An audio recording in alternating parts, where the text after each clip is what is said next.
Hello and welcome to GreenFin 24. We are coming to you live from the Javits Center in New York City. My name is Sarah Golden. I am VP of Climate Tech, and I'm also Executive Director of Verge, and I am joined by my co-host for the live stream. Hi, I'm John Davies, President of Trellis Network, and excited to be here at GreenFin. Yeah. So the live stream is where you are able to see the live content from the keynote stage, which is about to start in just over 3 minutes. We also have some exclusive interviews here for you, and we'll be here today and tomorrow during the keynotes. So, John, what are you excited about for the keynote program today? Well, a lot of talk about reimagining capitalism, but really I'm most excited about transition finance. How are we going to finance our transition to a clean economy? Yeah. I agree. This has been a huge topic for me, too. The first talk that we're going to have is focusing on how we're going to be financing the transition for hard-to-abate sectors, and this is something that's like incredibly close to my heart, working in climate tech, so I'm really excited about that conversation as well. And then afterwards, we're going to be here and doing some of these exclusive interviews. So, John, what interviews are you going to be doing today? So today I'm going to talk to Erica Karp, and we're going to talk about capitalism. And Erica has a very unique perspective as an investor, as someone who almost seems like she grew up on Wall Street and is now at the Aspen Institute. And so really looking forward to her. Yeah, she is an entertaining speaker. I like that combination of pulling no punches and loving capitalism, but seeing the imperative to transition. Yeah. So definitely excited about that. How about you? So I will be talking to the Chief Impact Officer of Seventh Generation, and I'm excited about this conversation because it's interesting to me within these finance conversation how consumer-facing brands can be getting on board and how they can be really like pulling the levers they have available to be spurring forward that transition in finance. And I think of Seventh Generation as one of those companies that thinks about this heavily. So I'm looking forward to seeing what she has to say about it. Well, they've done some amazing work in investing in dirty grids and putting their money into dirty grids instead of just taking simple offsets from Texas wind farms. So I'm sure you're going to have a great conversation. Yeah, I am certainly looking forward to that. We'll also be talking today to the head sustainability of Americas for Schroeder. So I'm looking forward to hear. They have different frameworks to really be thinking about where we are in this moment of the transition for decarbonizing the grid, but also democratizing and digitizing our energy systems. So I'm also looking forward to what she has to say. And, you know, in just about a minute, I'm really looking forward to seeing what Grant has to say when he comes out to give the keynote. Yeah, it's interesting. So this is the third in-person GreenFin. So we started during the pandemic, and that was an online GreenFin, and this is our third in-person one. And ESG has just been on such a wild ride since that time of, GreenFin was born in a moment when there's so much energy behind it. Last year, we saw such a backlash around it. And the backlash hasn't ended, but it's also sort of like settled a little bit more. So I'm really looking forward to like how Grant will frame this, as well as how we can be thinking about this moment for ESG and what it means for the future. And this backlash idea may have quieted some of the public conversation, but I think you'll hear over the next hour and a half a lot of what's really being talked about. It hasn't gone away. It's here to stay. Yeah, especially with it being an election year. So with that said, let's turn it over to the keynotes. All right.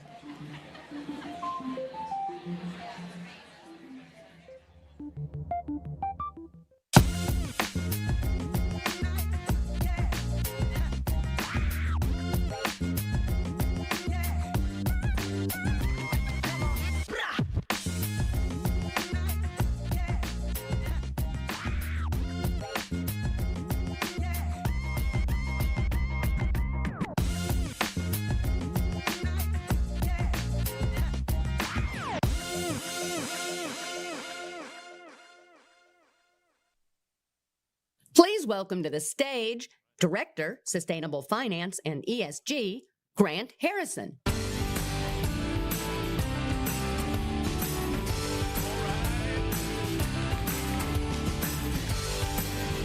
Hello, everybody. Welcome to GreenFin 24. Thank you to our sponsors, especially our foundational sponsor, Deloitte, for making this all possible. We certainly could not do it without our sponsors' support, and we appreciate you all very much. Thank you as well to our partners who help us to bring the right folks into the room and also help us to make this event itself a sustainable one. To the Greenbiz team who assemble and run this conference machine so smoothly, and a big shout out to my colleague and GreenFin co-pilot, Nico McCrossan, wherever you are. One of these rare humans with a big brain with an equally big heart to match it. And if you're here for your first GreenFin, welcome to the community. And if you now consider yourself a GreenFin veteran, welcome back. So why are we here? We are here to learn and to share and to connect with our peers and partners who are catalyzing capital toward a clean economy. And how is that going? That, as questions often do, depends on who you ask, but the simplest answer might be that it's complicated. And that's because it is complicated, and there is nuance, and there are known unknowns, and maybe some unknown unknowns, but some things we do know. For example, that despite the transition moving more slowly than some would like to see it, this clean economy transition remains the largest opportunity of a lifetime. Or that despite some of the ongoing overcast brought on by a persistent political pushback, the good work goes on, even if we're sometimes a little choosier with the words we choose to describe it. And while optimism understandably carries the strongest currency in conversations about opportunities, it's important to be clear-eyed about some of the obstacles that we face in this story that we're all writing together here. And it's a story with a plot taking place on a planet where, as of last year, we have now seen 6 of its 9 biophysical and biochemical boundaries crossed, bringing us uncomfortably closer to losing this cozy climatic stability that has allowed our species to survive and thrive.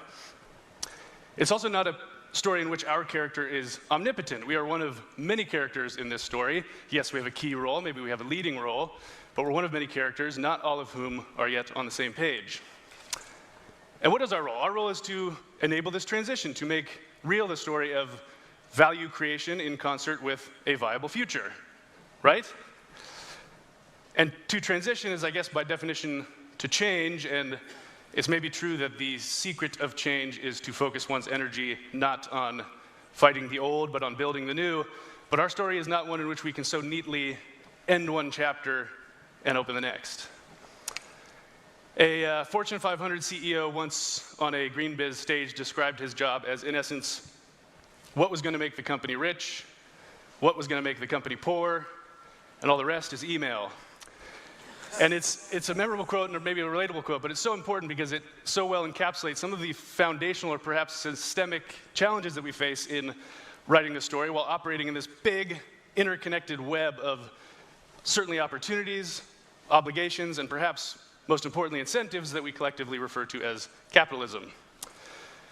But back to what we do know. We know that we need the right policy enabling environment to make sustainable finance a success insofar as we have defined success on climate. We know that we need more finance for the new and less for the old, and that we need all hands on deck to make this story, this greatest opportunity of a lifetime, this clean economy transition, a reality. And we're lucky here at GreenFin is we've got some of the most capable hands who are stewarding this work along, and that is what we're going to be digging into this week. The work being done, importantly, how that work is being done to make this transition a reality.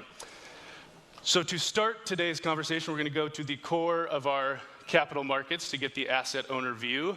Please join me in welcoming to the stage Temasek's Kyung-Ah Park and New York State Common Retirement Fund's Andrew Siwo.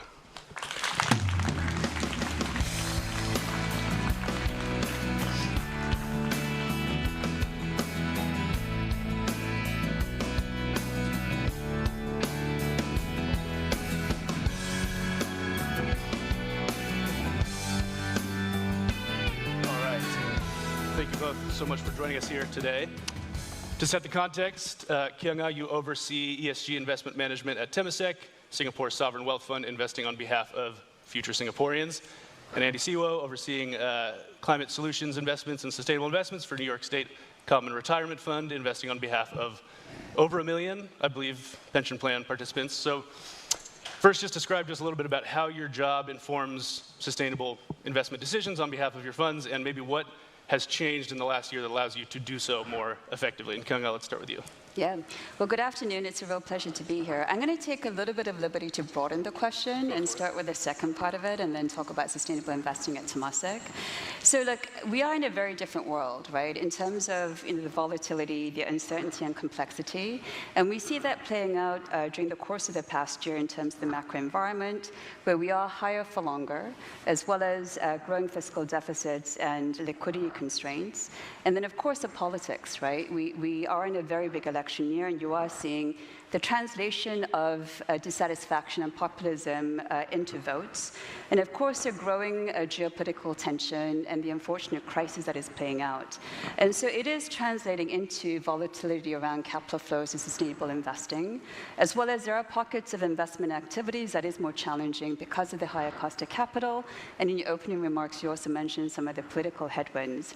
Having said that, I've been a practitioner in this market for now almost 2 decades, so I'm showing my age.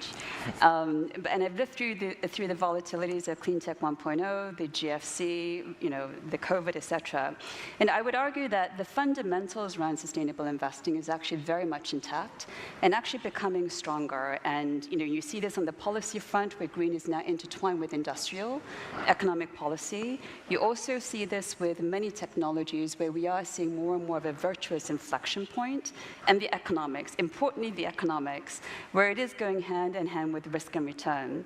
And Temasek, as you said, we are a generational investor, and so sustainability is the core of everything we do, and with the benefit of looking at it longer term. And let me give you, a couple of examples of what this looks like in practice, both as it relates to how we invest and then how we integrate. So on the investing side, we are increasingly aligning investment activities to what we view as very durable key structural trends, and there are 4 of them, one of which is sustainable living. And it comprises investments into companies that have products and services that actually contribute to and advance the pathway towards net zero, more and more so around nature positive as well as inclusive growth. In addition to that, we are selectively investing into climate transition investments, and these are companies in high-emitting sectors that we believe actually have very tangible transition plans that they can execute upon, and with that capital, it brings certainty as well as additionality, right? So that's on sustainable living investments. In addition to that, we are integrating environmental social governance considerations across all of our investment, regardless of whether it's sustainable living or not. And it can look different across transactions, given we take a materiality lens. However, there are cross-cutting considerations that we think are very important, and climate risk and opportunity is certainly one of them. As an example, we apply an internal carbon price for all of our new investments. And over the past year, we've actually increased that from $50 per ton to 65, and we will increase it gradually to $100 per ton by 2030, taking into consideration that we need to take greater climate action and making sure that we are aligning towards a Paris pathway. And hence, that's what's, an example of what's changed over the past year. Post-investment, we are also taking a much more targeted engagement approach. And as an example of what's changed, we are much more methodically applying what we call a climate transition readiness framework, where we are assessing some of our biggest exposed companies on this framework on what good transition looks like, and then taking a targeted engagement approach. And again, part of the reason for this is it's very much about risk management, but also value creation. And we have to now take concrete action and not just have targets and aspirations. So that gives you a bit of a flavor of how we're actually advancing this. Thanks, Kyung-Ah. I want to come back to the utility of transition plans in a bit, but Andy, question over to you, same thing. Yeah, I'm delighted to be back and appreciate the invitation. The New York State Common Retirement Fund aims to maximize returns at a prudent level of risk for the sole interest of pensioners. There are about 1 million members each month that we pay in a collective $1 billion of benefits. These include janitors, crossing guards, teachers, firefighters. There's no higher objective than protecting retirement assets, and our fiduciary duty is sacrosanct and forms the basis of our investment decisions.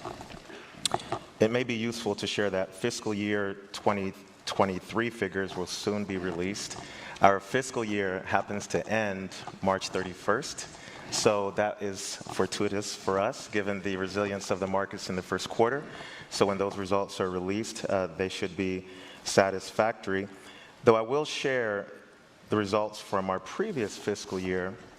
Our 3-year net return for the fund was just shy of 12%, which is twice our 5.9% assumed rate of return.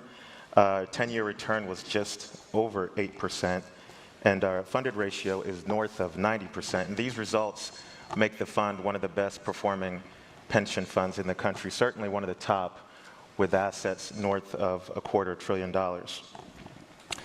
In 2021, the Federal Reserve released a research piece titled Climate Change and Financial Stability, and posited, quote unquote, that risks arising from climate change can affect financial stability. Some of these risks include disruptive supply chains, rising insurance costs, unstable earnings.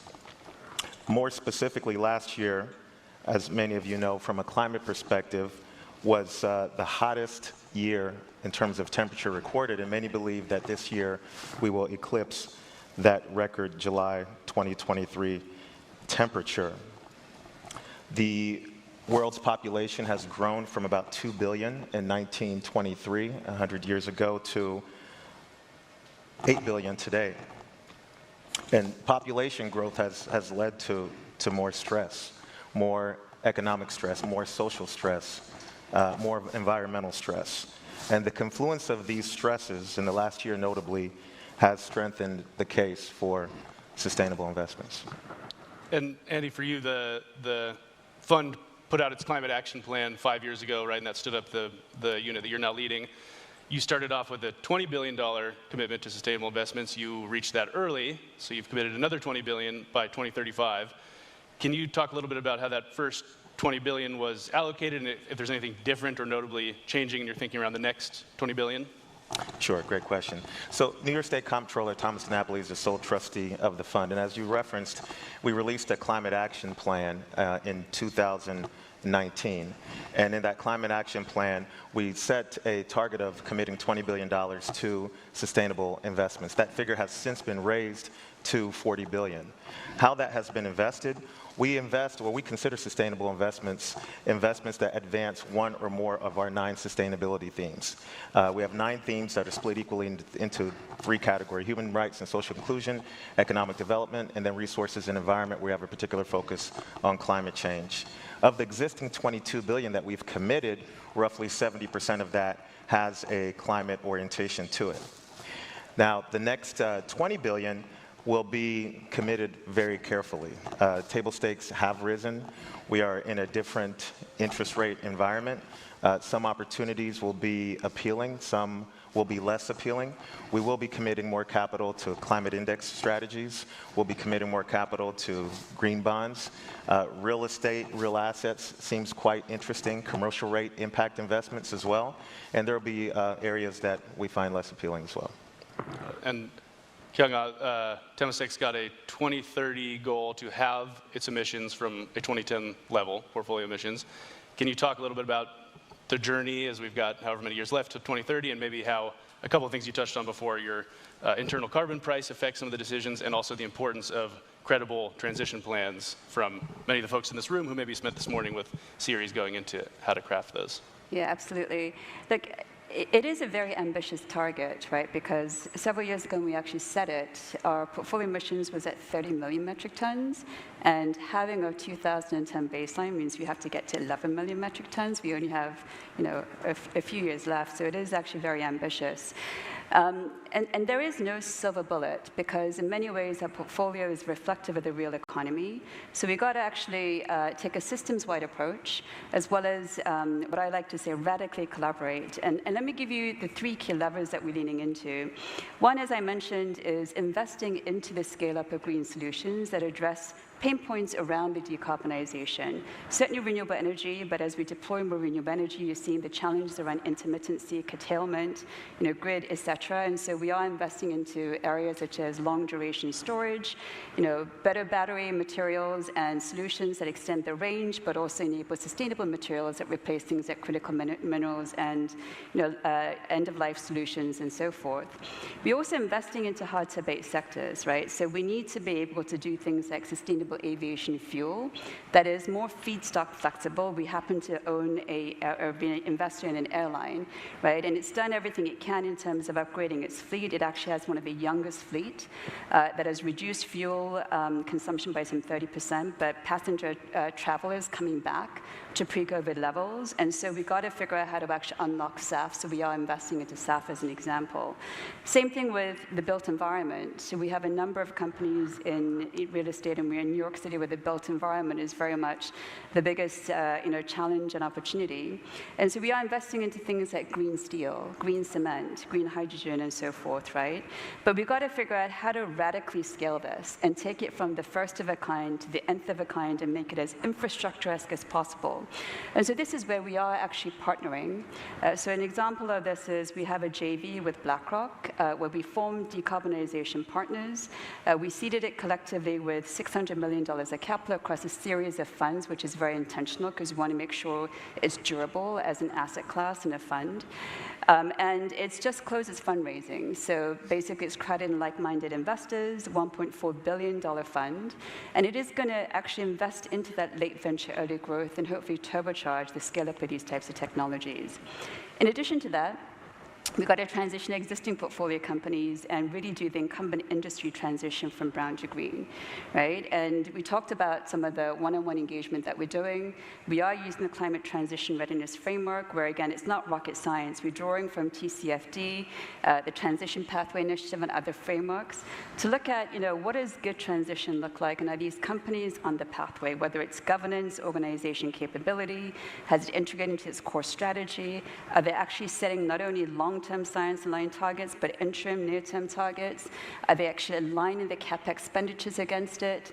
Do they have KPIs and incentive linkage? These are not rocket science things, but they're hard to do, right? So trying to keep our portfolio companies accountable and identifying where are the pain points where we can focus our engagement and the opportunities for us to partner with them and unlock some of these faster. So again, SAF is a good example where we partner with Singapore Airlines, which happens to be our investment company, the Civil Aviation Authority of Singapore, Neste, in really trying to figure out how we can operationalize SAF in Singapore, use sustainable aviation fuel credits to bring down the green premium, which I think is also very important, which I'll get back to, and then really be able to unlock this. And so on the heels of that, Singapore Airline basically is targeting 5% SAF. The government of Singapore came out with its SAF blueprint. So it's an example of how to actually unlock some of the different levers to get it going faster. And then the last lever is around enabling carbon markets.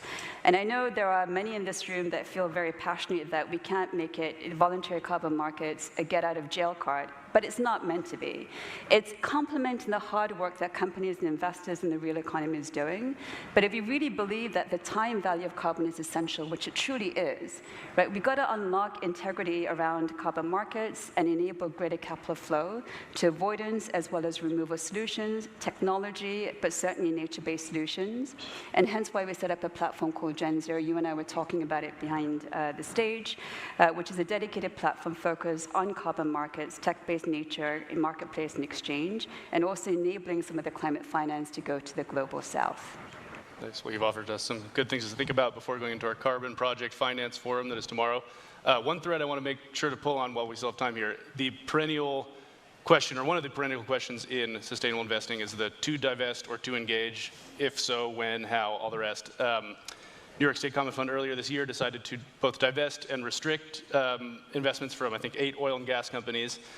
Can you talk a little bit about the decision-making path to get there, and do you more broadly see any kind of notable update on this perennial thread of to divest and to engage, and if so, how? Thanks.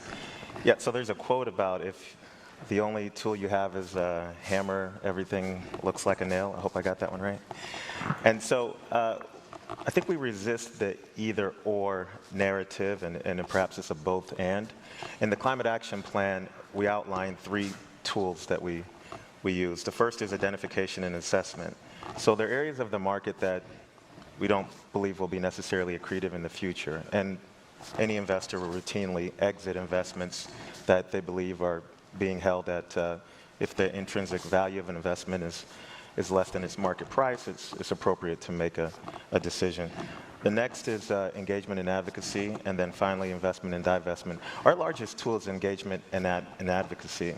We own north of $1 billion in several stocks, so their success is our success. And engagement and advocacy, we do that across E, S, and G factors. So there's several areas that can drive value. So for example, diversity, equity, and inclusion, greenhouse gas emission disclosure, political disclosure, executive compensation, worker protection and safety. All of these issues are pretty germane to driving investment outcomes. And so we use the right tool for the right situation. Yeah. And Kyung-Ah, any thoughts on the path that Temasek takes on making that decision of when to pull the lever when working with higher emitters in your portfolio? Yeah, I mean, I'm very much aligned with what Andy said, right? You know, arguably, it's easier to divest your way out to meet your portfolio emissions, but it doesn't really do much for the real economy. And this is very much a real economy transition, and as you said, a global economic opportunity as well, right? And so we are working with our portfolio companies to do the hard work, even though we know it is quite challenging. And we have success cases where we can do well and do good. So for example, we have a portfolio company that is in power and urban solutions. A few years ago, it had a lot more conventional energy as well as offshore marine. Today, the majority of its business is actually focused on renewable energy and on sustainable solutions. And as a result of that, they have actually generated somewhere around 2 to 3 times market value, depending on which time horizon you look at. So it does show that you can build a resilient business, capture growth opportunity, and generate good impact as well as good value, right? And so we are trying to do that across all of our hard-to-abate sectors and make sure that we put them on the right pathway, and by doing that have real economy impact, right, and hold ourselves accountable. But it is a heavy lift, and this is where I do think systems as well as a radical collaboration approach is super important. Yeah. Yeah, just avoiding portfolio emissions is like not checking the mailbox, hoping there's no mail in there, and I can tell you that doesn't work very well. Final question, since we've only got about a minute left. What is maybe one thing that you'd hope coming back onto a stage 1 calendar year from now you could look back on from both your particular remits and kind of elevate as a success on our path to 2030? And I'll start with you. Yeah. Sure. Yeah.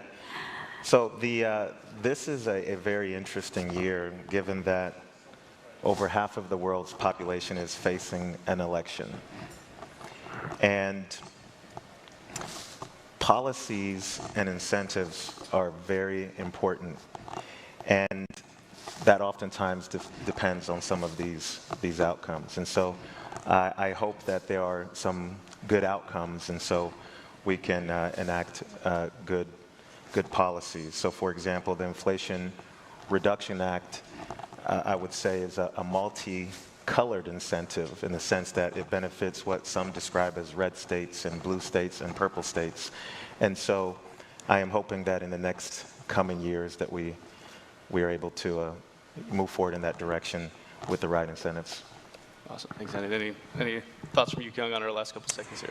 Yeah, I mean, we are in a GreenFin conversation, so I'm going to basically say, look, we have COP29 coming up and COP30 next year, right? And there's a lot of focus around how do we mobilize greater capital flow. And the best way to do this is actually putting a price on carbon as well as moving away from the fossil fuel subsidies and redirecting it. So I'd hope that we make some level of progress on this, as well as have climate, as well as nature and the social inclusion agenda increasingly come together in a way whereby we hopefully can use this as an anchor for greater collaboration rather than bifurcation. So that would be my hope. All right, well, we'll jump on that hope and carry it through the rest of today's program. We're at time, so we're going to have to end it there. Thank you, Kyung-Ah. Thank you, Andy, for joining us. Please join me in welcoming Kyung-Ah and Andy. Thank you so much. Yeah, All right. See you back soon. Okay. Thanks, Andy. Appreciate it. All right, and next up, we will be tackling transition finance. To host this conversation, please join me in welcoming to the stage Greenbiz chairman and co-founder Joel McCower.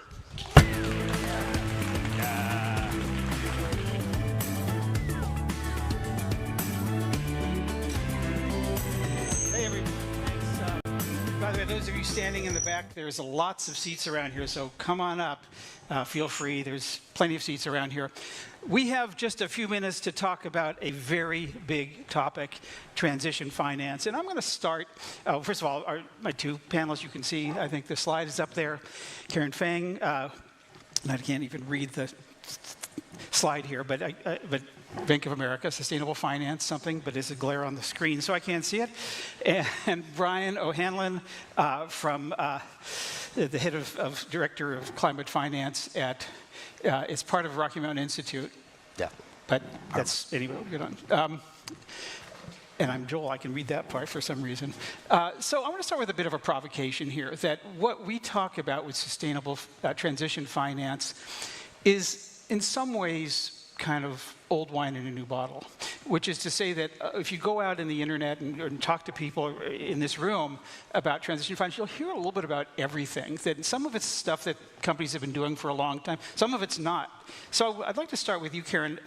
First of all, how do you define transition finance at B of A, and do you even use that term? Sure. Thank you for having us, and thank you all for attending today's session. I run sustainable finance at B of A. I would say that's an interesting debate, right? In terms of sustainable finance, climate finance, green finance, transition finance, how do you define all of this taxonomy? I think if you look at the EU or Japan or Singapore or even some of the United States Treasury, publication on what transition finance is, where sustainable finance taxonomy is, you will see that largely speaking, I think we're talking about the true green stuff that's aligned with Paris Treaty, that's, really aligned with the 1.5 degree scenario. That's green. That's the true sustainable finance. And anything that's aligning is sort of the transition finance. I'm simplifying for everyone's benefit because I think taxonomy debate is really important. But we're going to get to this in a second, which I think in the real life when financing investments do happen, we can't be that rigid, but that may be the punchline. But anything that's not aligned is not sustainable finance, is not transition finance. So if I'm a company, so it's kind of three buckets. If I'm a company and I'm working on my decarbonization, net zero goals, is any loans, or is that transition finance, or does transition finance have to do with something else? So every company, unless you are truly net zero already across your scope 1, 2, and 3 emissions, one can argue, that's a good question, right? If you have carbon footprint and you have a plan to transition to a lower carbon business model, you would think that if we lend or invest in the company, whether it's in the equity part of the capital structure or debt part of the capital structure, it's broadly speaking transition finance because the company itself is transitioning its business model. Unless you're truly carbon emission zero today, I think it's probably pretty easy to argue that you're lending to the company, investing in the company, you're investing transition finance. However, I think we can be more specific on that. Activities that are happening on the project asset level, you can be more, green bonds and other things, you can track the user proceeds. If, for example, a company is installing, their own solar and wind power generation for scope 2 purposes, or the company is actually investing, through energy savings contracting, energy efficiency upgrades, those things can probably be more, defined as sustainable finance or green part of the activity. Right. But I think if you're talking about a commingled balance sheet and you're doing capital markets, you're doing lending and investing, it's hard to argue any company truly is net zero. And there will be exceptions, and there'll be those that should get a green medal. But I think a lot of the companies are on the way to a net zero model. Yeah. So Brian, from your perch at RMI, how do you see the landscape right now? Or what companies talking about when they talk about a transition finance, is that additive, or is it some stuff they've always been doing and it has a new label? How do you see it? Well, I know you wanted to be provocative, but I think I'm in large agreement, I think, with what I've heard from Karen right now. Look, we're at a conference of sustainable finance professionals, and a couple of years ago, I think this audience will not be surprised that all of a sudden we realized that if we're going to actually participate in the decarbonization of the global economy, we need to somehow count what emissions we're enabling in the decarbonizing of the economy. And so you start to have to count, well, what does everything come from emissions? Now, the challenge is, as Karen just said, most companies are not fully decarbonized at this point, which means the next dollar of investment, either at the corporate level or from a financier, actually may or may not increase the emissions as we're writing this on paper. So I think we can very quickly get into needing to have strong, very clear, assured definitions of what transition finance is. Where I would say where RMI comes down is that we need some rough guidelines. I mean, there is a motivation on one side to raise funding and make claims that we need to be a little bit careful of. But at the same time, I think transition finance, we could hold this term, I would argue, rather loosely. We need to have enough guidelines to give people confidence to bank the transition. And that's going to happen at different paces and different speeds at different parts of the world. Yeah, you bring up an interesting point there because GFANZ, the Glasgow Financial Alliance for Net Zero, defines transition finance as the money necessary to support an orderly, real economy transition to net zero. And I'm wondering, at what point does this transition become less orderly, where all of a sudden we're, arguably that's maybe starting, does that change what needs to happen? We want to start with you, Brian. Yeah, well, look, when you're talking about finance, I think finance often follows changes that are made in the economy. And so I think a lot of the orderly versus disorderly is actually in the hands of governments and also in the hands of all of us as voters and citizens to support where the governments move there. But I'll give you an example where I think that transition finance sits. Take an oil and gas company, which I think that nobody would define as sustainable from the business model. However, there are certain actions that you can do to either become more efficient from an emission standpoint or not. Well, what does that mean? Does that mean you actually count that towards accelerating? How do you create products to encourage that behavior? That's kind of the realm of transition finance that you need to begin. So it's not necessarily about speed, it's about what actually is contributing long-term to decarbonization versus not in the moment we are in right now. Yeah, but long-term, short-term is an interesting piece of this because companies, as we all know, are working on fairly short-term, quarterly or even annually metrics. But most of this finance for this sustained, orderly transition is over a longer horizon, sometimes 5 or 10 years. How do you see companies and financial institutions balancing that?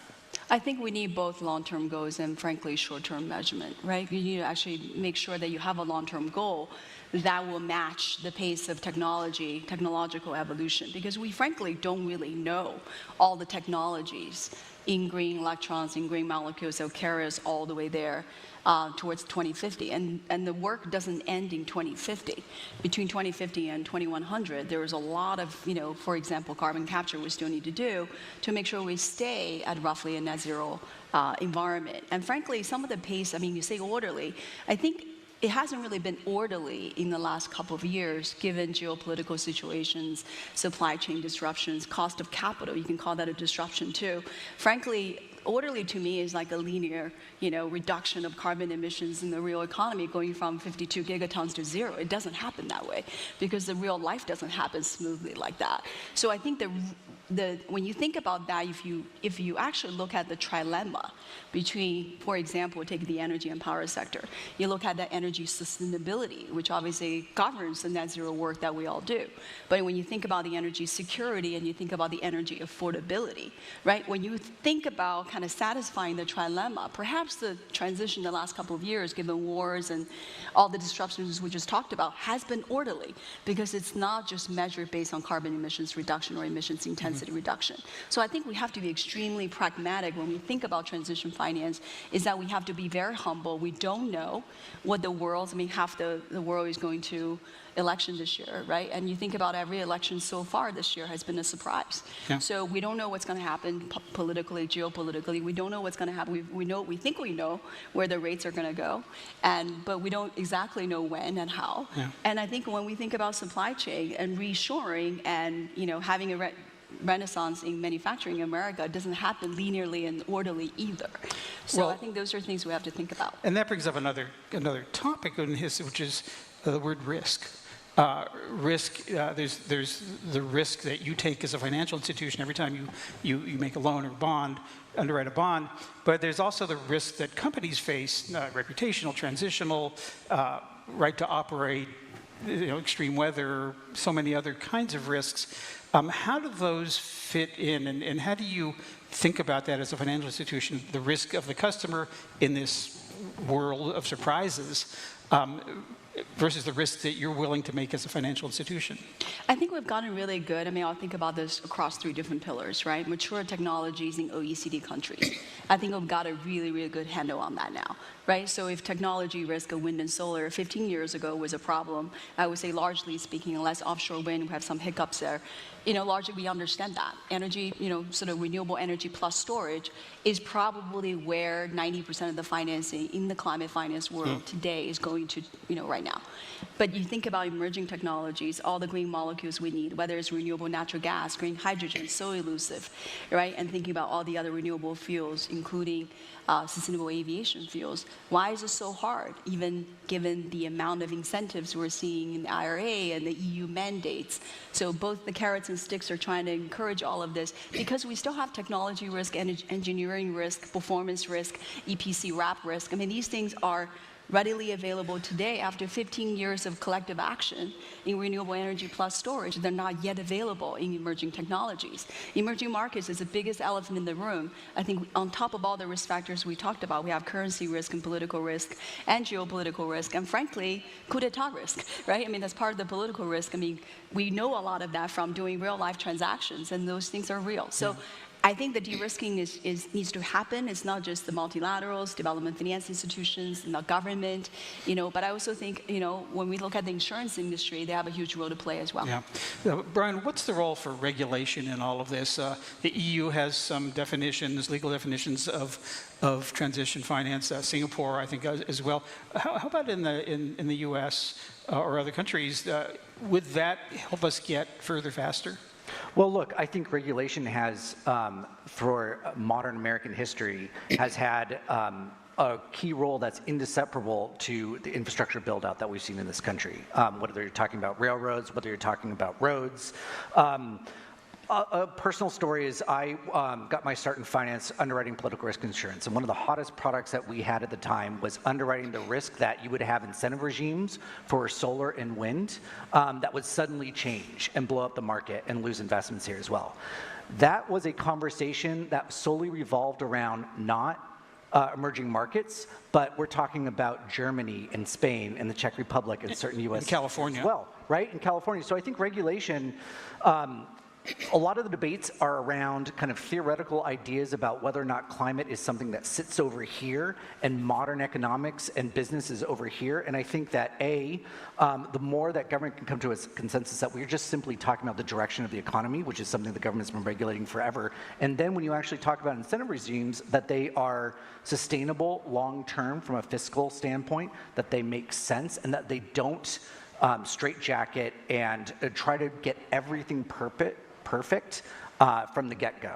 So I think the more that government can just participate as an actor and also be humble, which is very hard, and that's not how the legislative process works, at least in this country, but there is a role to play there. Humble government, that's a concept. Yeah. Karen, I want to come back to that, my opening provocation here, because it's a quote from Tan Zhenhui, who's the Chief Sustainability Officer at Fidelity International. And Tan said that the most severe form of greenwashing is in transition finance is when it's used as a way to, and this is a quote, extend traditional financing to heavy polluters without driving any real change in their underlying businesses. Is that an issue that you grapple with, or you see your brother and sister financial institutions grappling with as well? Because there's as you know very well, there's a lot of pushback around the financing that you and every other institution does around fossil fuels. How do you navigate that in this moment? I think, first of all, I think this is the long-term, medium-term thing you're talking about, right? So when you think about our goal of 2030, we have emissions reduction goals for high-emitting sectors. Fossil fuel sector is included, right? Obviously, aviation, transportation, cement, steel sectors. So you measure. So A is you can look at a variety of things, right? Is your loan portfolio size to that sector increasing on an absolute dollar notional basis? Is the emissions and emissions intensity in your lending, which obviously we all have defined methodology of calculating financed investment emissions, is that increasing or decreasing, right? So I think it's actually pretty black and white for us in terms of not, leaving this to a subjective debate. Is sort of how much are you lending? Are the lending, the financing investment associated emissions coming down over time? What are the companies doing? Do they have a pathway to reduce their emissions intensity? Because you can say you're helping, but are they investing in methane leakage prevention? Are they doing CCUS? Are they looking at newer green electron and green molecule investments? Right. So these are all tangible things that you can actually disclose and compare. Do you actually decline big companies who don't check those boxes? We look at companies, look at their entire pathway, we do decline, frankly. And we have not increased, for example, our oil and gas lending size. I think it's in our 10K, everyone can look at it, right? But if you look at the emissions intensity, there should be, again, we're not measuring 2022 to 2023 because a lot of the technology availability, frankly, is not really there, right? If you say green hydrogen, I'll just challenge whoever thinks green hydrogen is reality today. I think we have a lot of great promising projects. We need those things to come online. Sustainable aviation fuel, you can set regulation targets to have people blend 10%, 15% by 2030, all you like. We can't seem to break the 2% production barrier. So things like that is reality versus aspiration. So you can say, wow, your aviation emissions is not coming down fast enough. That's not really the company's fault because we have to address the SAF production, for example. In the little time we have left, I want to get to scale, scope, and speed. How do we get further, faster when it comes to transition finance? And along the, one way to think about that is when we meet back here at GreenFin 2026, what's the story you hope to be able to tell about how we got further, faster? So we're not just defining it here as we sort of are this year. Brian? Look, I think by next year, I hope that we have examples where we're seeing real methane reductions when it comes to investments that are made into quote-unquote dirty companies that have made massive impact here, and we can talk about the boundaries there as well. I hope that we have phase-outs that we can talk through as an example of how this looks like. And frankly, I hope by that time next year, we're not having a debate about whether or not we divest versus invest. As a company that has been dedicated to the low carbon transition for 40 years, it's about believing in the vision of where we're moving here, not just trying to score whether or not you have a good or bad investment coming into place. I would just say, look, I mean, for all the negative picture we can paint, last year global climate finance did reach $1.8 trillion. That's at a 25% CAGR from 6 years ago, right? So if you do the compounding, you would say we'll get to $5 trillion in another 5 to 6 years. That's the good news. The bad news is that, going back to the 3 pillars, that's by the way how we think about it at Bank of America, is mature technologies, emerging markets. The middle pillar and the last pillar needs help, right? So on the first pillar, again, renewable energy, EVs, transmission, storage, those things just need to be permitted faster.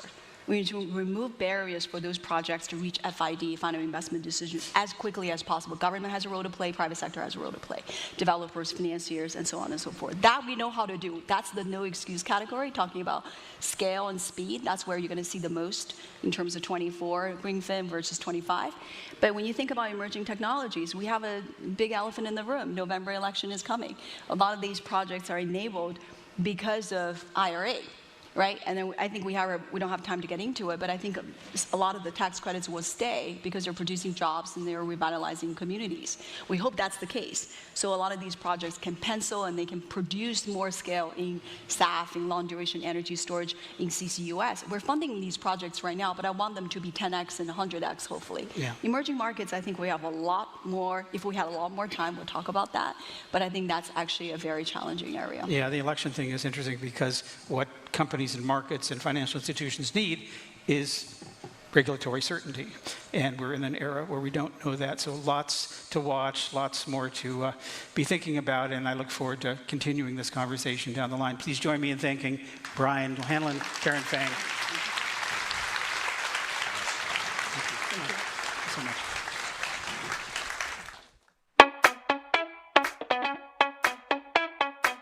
After 20 years in financial services, I've become convinced that reducing socioeconomic inequality is the gating issue of our times. For lasting and effective solutions to climate change, inequality, and biodiversity loss, it's imperative that we share more wealth and influence with workers and communities. You might be familiar with the saying that money is power. In the US, from 1978 to 2022, top CEO compensation grew by over 1,200%, versus a typical worker's compensation, which only grew by about 15%. Globally, capital is flowing out of developing economies versus into them. And small and medium-sized enterprises and diverse and emerging fund managers are feeling overshadowed by large corporate and fund manager actors. People are losing faith in financial, corporate, and political leadership. Redistribution is part of the solution, but we also must fix the systems through which wealth is created in the first place, so we don't have cycles of dependency on handouts. This is pre-distribution.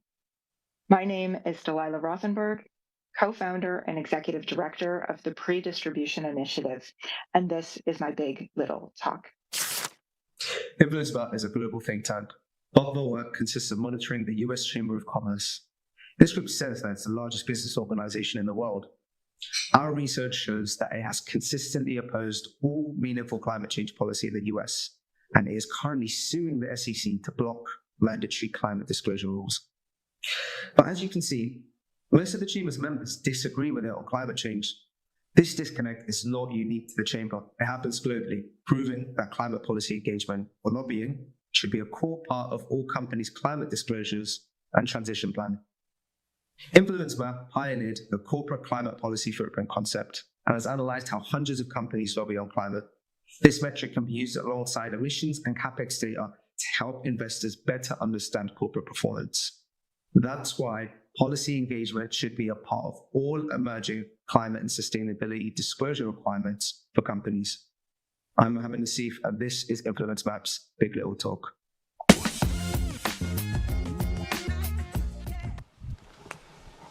All right, and for any friends in the back who want to take a seat in the front, we have a whole judgment-free 30 seconds where you can walk and find a seat. There are a number here. Everybody here wants the best for you, including sitting down if that's comfortable for you. Next up, we're going to learn a little bit about how we rewrite the source code of capitalism with Bob Massey, co-founder of GRI. Please join me in welcoming to the stage Bob Massey.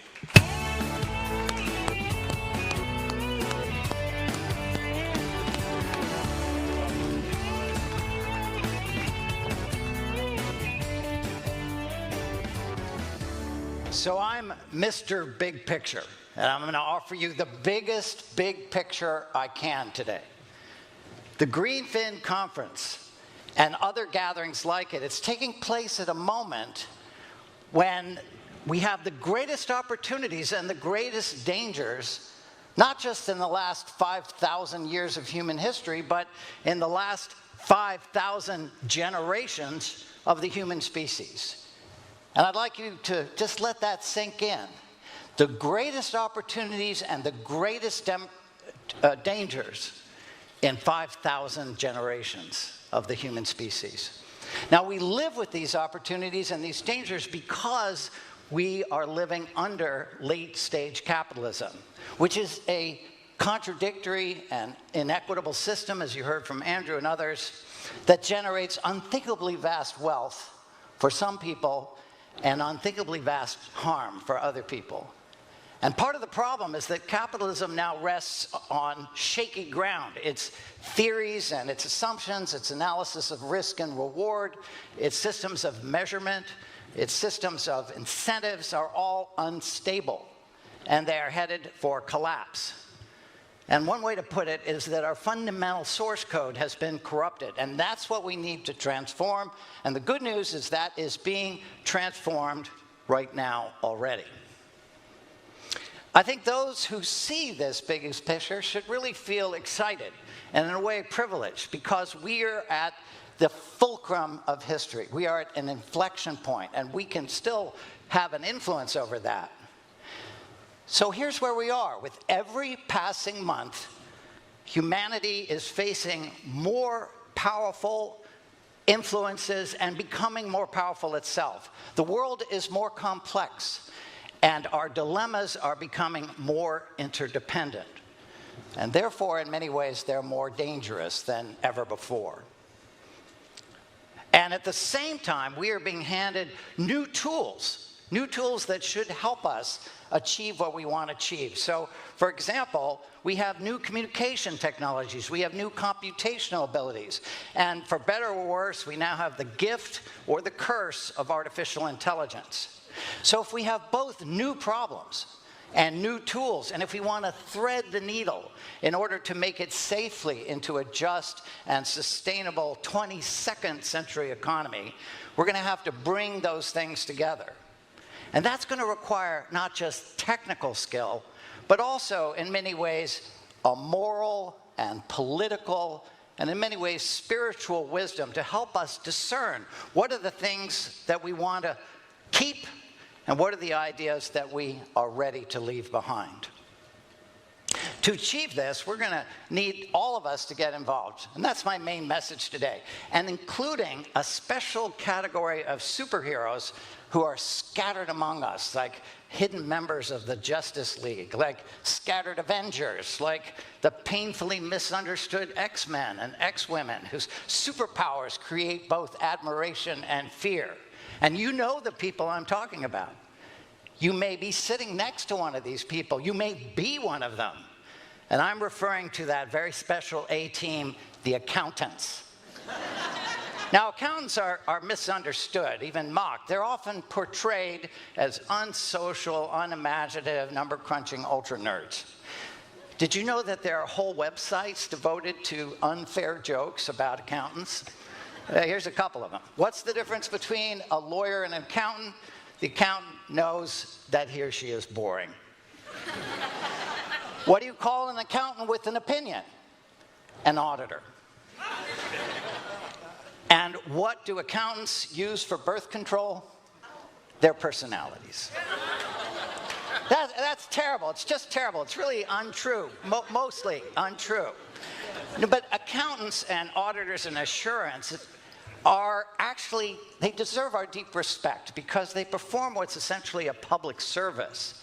Their job is to find and document and attest to the truth. And this is more important than ever when so many people seem to think that the pathway to power and to wealth and to moving forward is to distort and deny the truth. So we value what they're doing.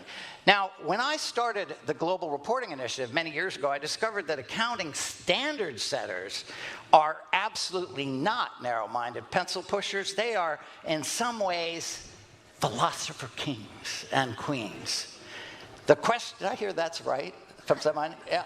The question of how you measure any part of reality in our complex world, how you measure it, how you transform that into measurable units and create formulas and compare data, that's really, in some ways, a philosophical problem. But the best of it, what standard setters do is that when they are, the best that they can do is reach provisional agreement.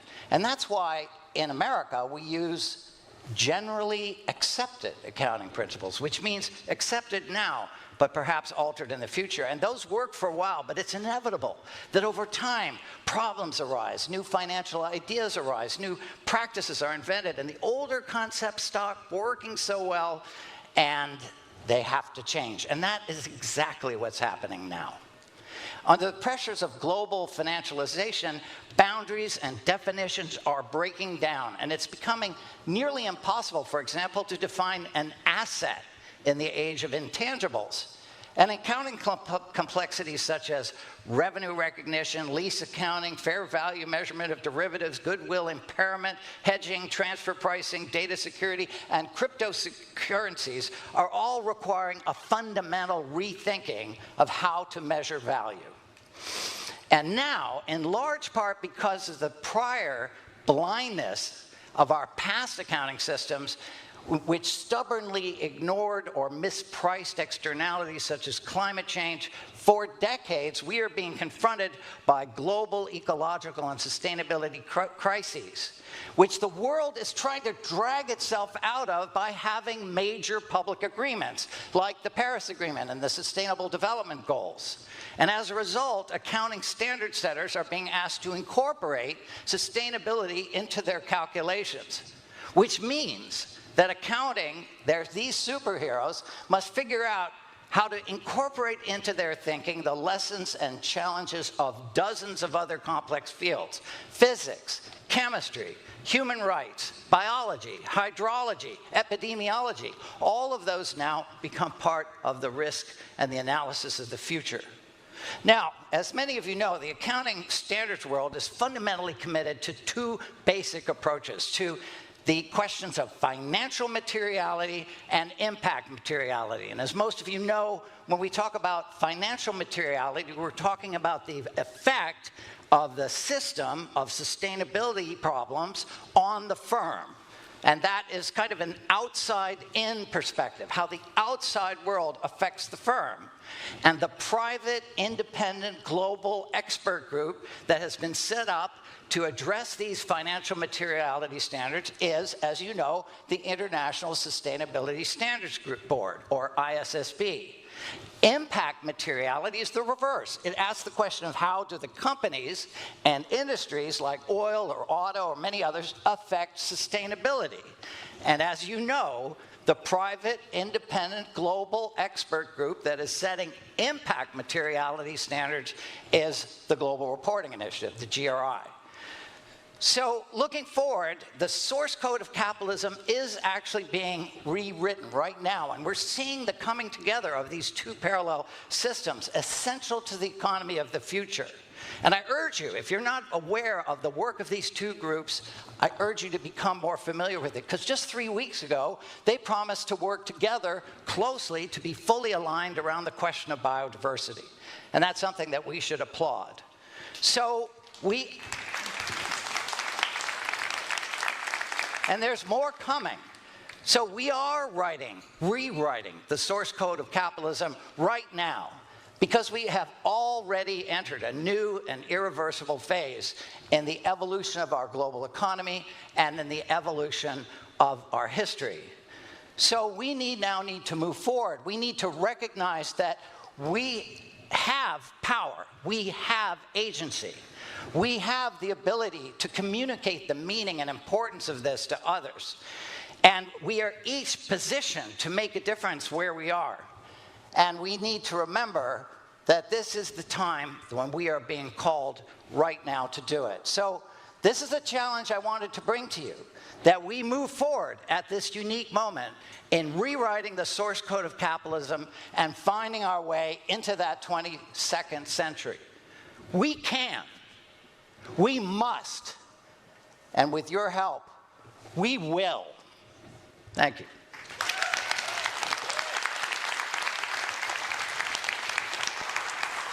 Thank you, Bob, for the inspirational talk, the challenge, and a few accountant jokes for extra credit.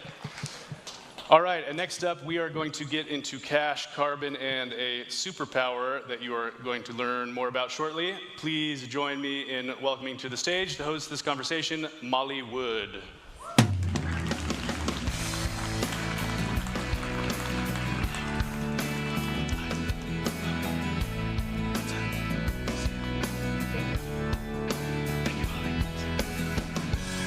Hi, everyone. I am Molly. I don't like to waste a lot of time, so I brought my whole panel on at once because we have so much to get to. I am delighted that Bob has successfully reframed accountants as superheroes, because we are now going to talk about an adjacent superhero, your corporate treasurer. So I'm excited to welcome Nimerta, Paul, and Joanna. I'm going to have each of them give you a little bit of introduction about themselves in the guise of my first question. So Paul, let's set up, if you don't mind, in the context of Topo Finance, the opportunity that we're talking about here. It's been described as a superpower. I think Bill McKibben said that it wrote an entire New Yorker article on the impact that corporate treasury can have. There was a session about this, I know, earlier today, so some of you may be familiar, but let's dig in anyway. Tell us what you're working on. Yeah, thanks, Molly. So historically, corporate treasury has been very much outside the purview of the Corporate Sustainability Office and the climate initiatives of companies.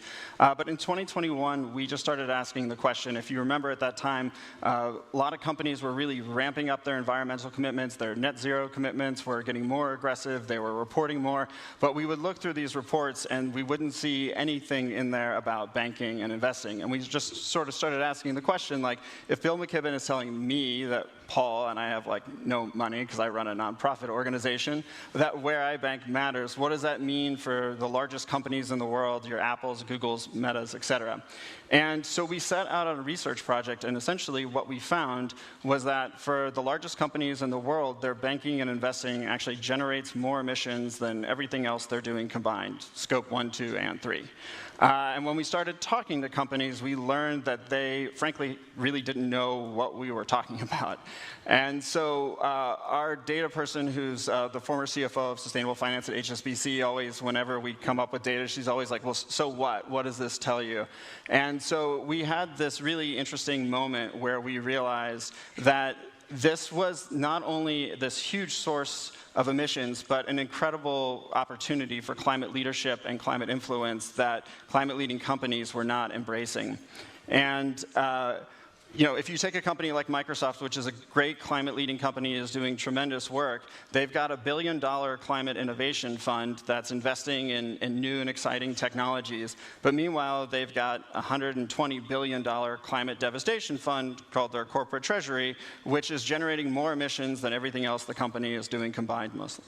And so what we do now as a nonprofit is we continue to conduct this pioneering research, but we are super fortunate to work with incredible companies like 7th Generation and Unilever and many others to help advise them on how to transform their banking and investing from their largest climate driver into their most powerful vehicle for driving climate progress.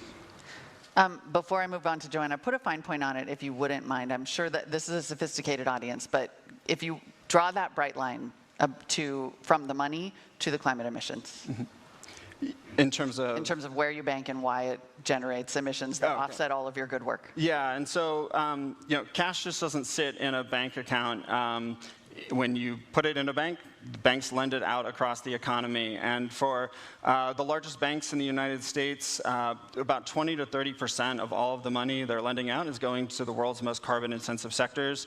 And so it is generating a massive amount of emissions. For banks, they're, according to a study that CDP did, their lending and investing is generating 700 times more emissions than everything else they're doing. Our research has shown that the largest banks and asset managers in the United States, if they were a country, would be the third largest emitting country in the world, and that cumulatively corporate cash in the US, which is about $7 trillion, it represents about 20% of all emissions in the US in terms of the amount of emissions that money that companies hold in cash and other investments is generating. There we go. All right, now that Paul has dropped the bombs explicitly for us. Joanna, let's talk about your role in this as someone who started doing this and then just, you know, went ahead and transformed this industry and created some products so that other people could do it. You've taken both a dual role as a group treasurer, but also someone who's tried to push these practices forward. Yeah. Thank you for having me. So I am a group treasurer. I was also a CSO for a multinational in the UK.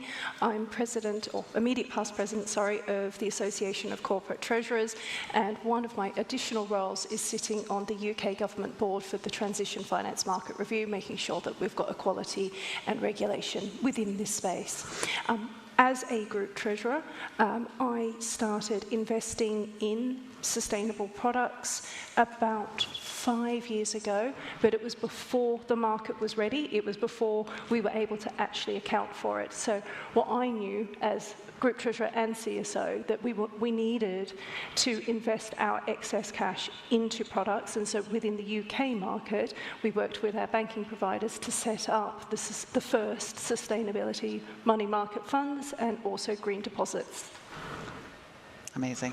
And then Nimerta, tell us about your role at 7th Generation. You're going to see a lot of Nimerta today. She's the hardest working woman at GreenFin. 3 panels in one day.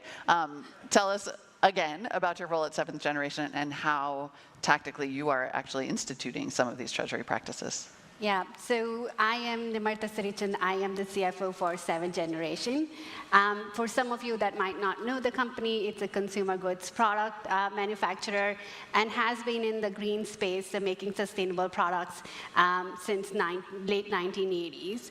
And sustainability reporting is not new for 7th Generation. So 7th Generation was a pioneer in sustainability reporting, started it for the first time in the year 2004, and has been issuing annual sustainability reports around their carbon emissions that strictly come from operations since then.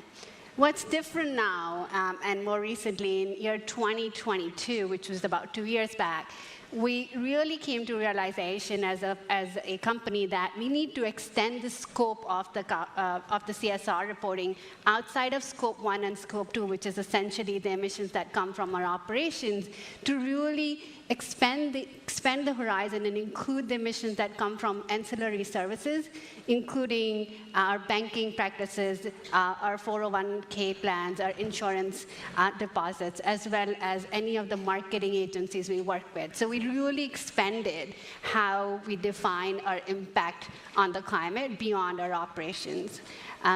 And in that space, we have partnered with Topo, that Paul leads, to understand what our impact is beyond our operations. The interesting thing that came as we kind of went on this journey is we realized 7th Generation is a fully owned subsidiary of Unilever, and we were acquired by Unilever in 2016. And we said, well, wait a second, if I need to understand what my carbon emissions are from my cash holdings, I can't do it without Unilever's partnership because we don't have a balance sheet of our own. We are fully integrated with Unilever. So we are now really talking about not just 7th Generation's carbon emissions from its cash holdings, but we are talking about Unilever's impact to the environment from how it manages its banking practices. So the scope all of a sudden became much, much broader. But with the help of Paul, who helped us kind of put together a methodology to truly quantify what that impact is from strictly our cash holdings. And to go a little bit more into that methodology, we looked at at the end of 2023, we looked at our year-end balances across 6 major banks, some European, some based in US, given our global footprint as a company as Unilever. We looked at what their lending practices are. So we looked at their lending portfolios and what their carbon emissions are per $1 million, for example, of their lending portfolio, and used that to extrapolate what Unilever's impact is from those deposits with those banks. So for the first time ever, we were able to quantify the impact of our cash holdings, which I think was a huge step forward in this journey of reporting our CSR impact. Talk a little bit, Joanna and Paul, if you would. Joanna, I'll just start with you, about how the two of you work together, too. We should say this is an interconnected panel in some ways. It is both a practice and a movement. We're yet to work together, so I can say that I'm completely independent here, but I'm about to start with a new multinational that will be based in Switzerland, and we'll be working together through accounting, very similar, the journey that you've gone on. I want to understand the carbon emissions attached to the investment portfolio. The banks that I'm about to work with, they're already aware that I'm about to transition the portfolios to sustainable products going forward. But I wish Paul and his company were with me on the journey 5 years ago, because there were only a couple of us in that space at that point in time, and we weren't able to even comprehend the actual carbon accounting. We were just after the products. What's the sort of the principles and the ethos behind and the intent behind of what we were doing? Right. It does seem like there are these kind of key parts, right? There's the actual accounting, which has to be accurate and metrics-based, and then there is the understanding of the problem. Is that fair? Yeah, I mean, when we set out, we sort of mapped out 4 kind of enabling factors that we knew that we needed to hit, and we've actually since added a 5th, which has been an interesting development. But it's really awareness. Like, you can't work on something unless you know it exists. And then you needed the data and the tools to actually measure this stuff. And then you needed the strategies and solutions in order to actually be able to have an approach where you're having an impact. And then finally, you need sort of forcing functions of, one of the things that this is not currently in the GHG protocol, but we have been talking to them, and we know sort of quietly been told that, like, this is part of Scope 3 Category 15, but it's never been required because the data and methodology hasn't existed. And so having entities like that recognize that, it creates a powerful forcing function. And then the last thing that we added recently to this sort of enabling factors is actually proof points, because companies like to go together. Very few companies like to go alone. And so it's been incredibly valuable for us to be able to learn from Joanna and the work that she's done, pioneering work that Patagonia has done, and now with examples of Unilever and 7th Generation, like, we're starting to see what started as there were a few companies that were doing this because they had a gut feeling that this is what they should be doing, to now a really data-driven approach where you have leading Fortune 500 companies around the world that are really starting to take action in this, to the point where we expect it'll soon become standard practice to do this. But you have to have those things in place, otherwise people are just, nobody likes to be told they have a problem that they can't solve. Right. I want to ask about the business case, harkening back to Grant saying that, the job of a corporation is what keeps a company rich, what keeps it poor, and everything else is in between. Email, love that. God, help us from email. What is it? Can we quantify email as an emissions problem? I think that could solve a lot of things for all of us. Joanna, I'm going to ask each of you this, but I'll start with Joanna. What is the business case for this, for these companies who are sort of new on this journey but need to get there? So for us, it was really hard to quantify. Yeah. We're talking pre-pandemic, just as these products were being launched. We also needed to make sure that we had enough seed capital in each of the money market funds with the banks to reduce our exposure as a treasurer and as a corporate from a counterparty risk perspective. So it took a while to get these products in. So the business case for us was about the principles and the ethos behind our intent, and that's what we took up to the board. We did not take a numeric, a traditional business case. Right. As in, it may not save you money or make you money as a company that point, it was at first. At that point, 5 years ago, right. It was very hard to quantify, and we certainly used our might with the banks to make sure that we didn't have a price penalty attached to this. My wording was, you want to penalise me to help the environment. I'm not sure how I can sell this to my board. They were very keen to get these products launched, so we didn't have to pay a penalty. I think the landscape has changed, particularly in Europe. These are more commonplace, but at Page Group, my previous employer, we actually had a mandate from the board to only invest in green and sustainable products. So again, it's a journey. Nimertha, what are you finding in terms of the business case and the cost parity of these investment vehicles? It's difficult. The business case is difficult to make to your board members, but I think a couple of things. It's not a short-term business case. It's not like I can pay this back in 2 years. We do believe, though, that this kind of methodology where you extend your emission reporting beyond your operations to how you manage your cash investments creates a more of a level playing field in whatever industry you are. Let's say we are in CPG. We do believe that it allows us to create a more level playing field, because then you are talking to other like-minded companies in the CPG sector, and if they all follow the same practices, you create more of a chain reaction. I think one other thing we learned from Topo, because Topo was our advisor as we worked through it, is that if you keep the focus really narrow on your operational emissions, you're putting in all this effort to create really green products, right? So we source PCR. Most of our products are made with recycled plastic. We also make it with biodegradable components. So on one end, all of this effort that you're putting in to create really green products for the planet and the consumer really cares about it.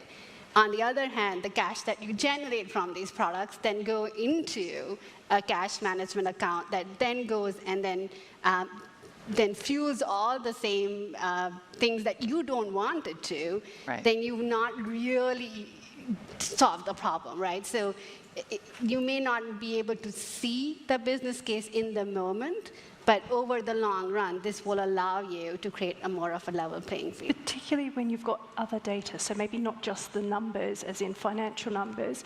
If you're talking about the business case for carbon accounting now, with Topo, you do have that business case to be able to say, right, my emissions were X, they are now Y. Right. So that's one thing that helps. I also think that there's a very strong employee value proposition business case, particularly the men at my millennial employee base previously, they were very, very interested to know where their pension funds were invested.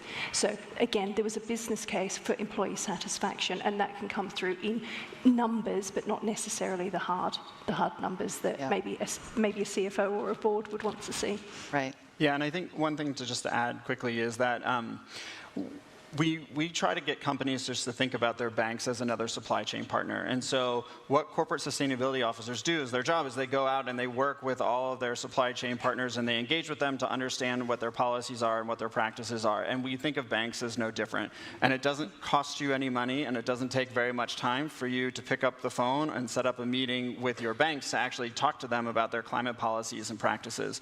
And so there are versions of this where you can have a huge systemic impact on the banking system, because banks like to hear from their customers and their clients, and it's critically important that companies are engaging with their banks about this to send a very powerful demand signal, and that part of this is free. And I'm reticent to speak on his behalf because he is not here, but I've heard him say this now enough on panels where I feel comfortable saying that Charlie Bischoff, who's the treasurer at Patagonia, will tell you that he's actually made money by doing this because it's forced them to think more innovatively about how they're managing their money, and that by looking at things and not accepting the status quo, and by being able to embrace some new fintech solutions and other things, they haven't fully accomplished what they're hoping to from a decarbonization standpoint, but they've made major strides on that and actually made money at the same time. Mm-hmm. And at the very heart of the Treasury team, this allows perhaps more ethical and green motivated employees, so the actual morale in the Treasury team spikes. Absolutely. Absolutely. Right. And not for nothing, it is something that you can accomplish relatively efficiently. It sounds relatively quickly compared to overhauling the rest of your supply chain or procuring a bunch of new technology. I'm going to ask one wrap-up question quickly of you all, but I do want to firmly say that another business case is that nobody's cracked Scope 3, and this is Scope 3. Right? Yeah, and the point there that's super important, and thank you for bringing that up, is that in order for companies to meet their Scope 3 emissions, we have to decarbonize the financial sector, because they are the ones that are shaping a lot of emissions throughout the economy, through the energy sector and everything else. And so for companies that care about Scope 3, working on their banking, which is not only should and at some point will likely be part of Scope 3, but will help companies achieve all of their other Scope 3 goals when it comes to the operations of their products. Amazing. All right, I'm glad we put that fine point on, because we are now out of time, but call your accountant and call your treasurer. It turns out there are superheroes in unexpected offices. Thank you so much, everyone, for the time. Thank you.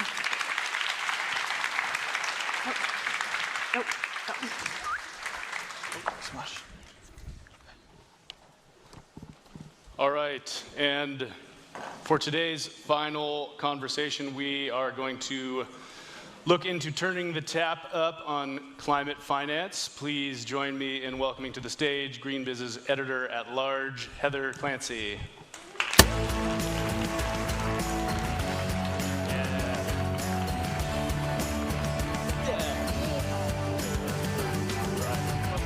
I am not alone in this.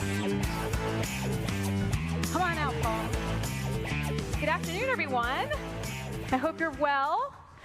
I am so thrilled to be talking about this topic because I need to learn more about this topic, and we have a great expert here to help share his knowledge. Paul Bodner is the Director of Sustainable Finance, Industry, and Diplomacy, FID, with the Bezos Earth Fund, which is the $10 billion philanthropic organization dedicated, and it's the largest one, dedicated to climate and nature.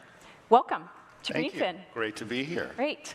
So in prepping for this conversation, I was looking at some of the latest data, and at the end of last year, the Climate Policy Initiative suggested that the flows of climate finance in 2021 and 22 were about 1.3 trillion. Great, that was about double the previous 2 years. Not great, we need about 10 trillion annually starting in like 2030 to get this transition really moving. So given that climate finance was such a huge topic at the COP last fall, where are we? How are we doing? Is that good? Is that not good? Great question. Well, so actually, when we think about how we're doing, we actually need to do more than just ask this question about how the flows are doing, right? The world is on a carbon diet, and when you're on a diet, you can't just count the number of salads you're eating. You have to count the ice creams. So the equivalent is you can't just add up the green dollars flowing in, right? This decarbonizing the global economy is a story about capital stock turnover. It's about all the assets that the global economy runs on, from steel mills to airplanes to power plants, and they have a long lifetime, right? So when we're measuring how we're doing, we do need to measure how many green dollars are flowing in, but we also need to measure how much investment is flowing into the fossil economy and how we're curtailing the lifetime of the high carbon assets that we're locking in, and how we do that in a way that's fair to the stakeholders who depend on those assets. So what does your context tell you then about that progress? My context tells me that this community is great at tracking the green dollars and is doing a great job mobilizing green dollars, right? We see that, that green investment is increasing every year, but fossil investment is pretty level, right? And so, again, every time you invest in a new fossil power plant or industrial plant, that thing is designed to last a very, very long time. And you're creating a very sticky situation for those whose jobs depend on it, the investors whose returns depend on it, the communities whose tax base and livelihoods depend on it. So that's why you have to pay. I think we're doing a good job on the green side, and I think that the private sector is good at building the green economy and with a tactical role for the government. But the governments need to play a strategic role in phasing down the high carbon economy, and that's not going as well. So in your background, which I didn't mention at the beginning of this, you have a very eclectic career. You have spent time, your most recent role was with BlackRock, and prior to that you were RMI. So given those levers that you just mentioned, where do we need to, you know, we're doing a good job putting it in. When do we need to start taking more out? And where does that, is it a matter of shifting that money or what? Yeah, we have to recognize the amount of money that's sunk into assets that matter to people, right? There's too much demonizing in, I think, between industry and the environmental community right now. It's like a fight to the death. And it needs to be a little bit more of a cooperative posture, because we need to recognize that even coal mines have value to, again, to workers, to communities.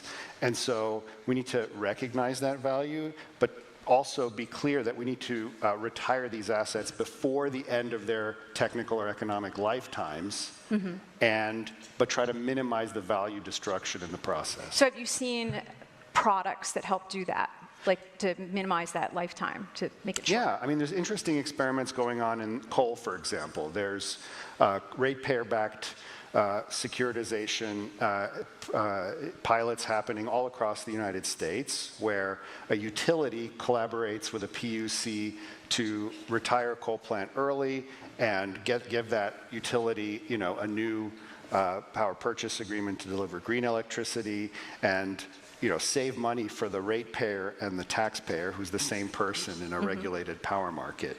So there's been some interesting work there, but we really haven't started yet in other sectors. Yeah, so when we look at climate finance, a lot of people talk about decarbonization, like this green, this green thing.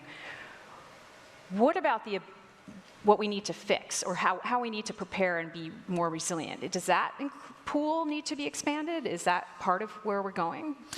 I'm really glad you asked that, because it's really striking to me that if you work on climate today in the financial sector, you're probably working on decarbonization, right?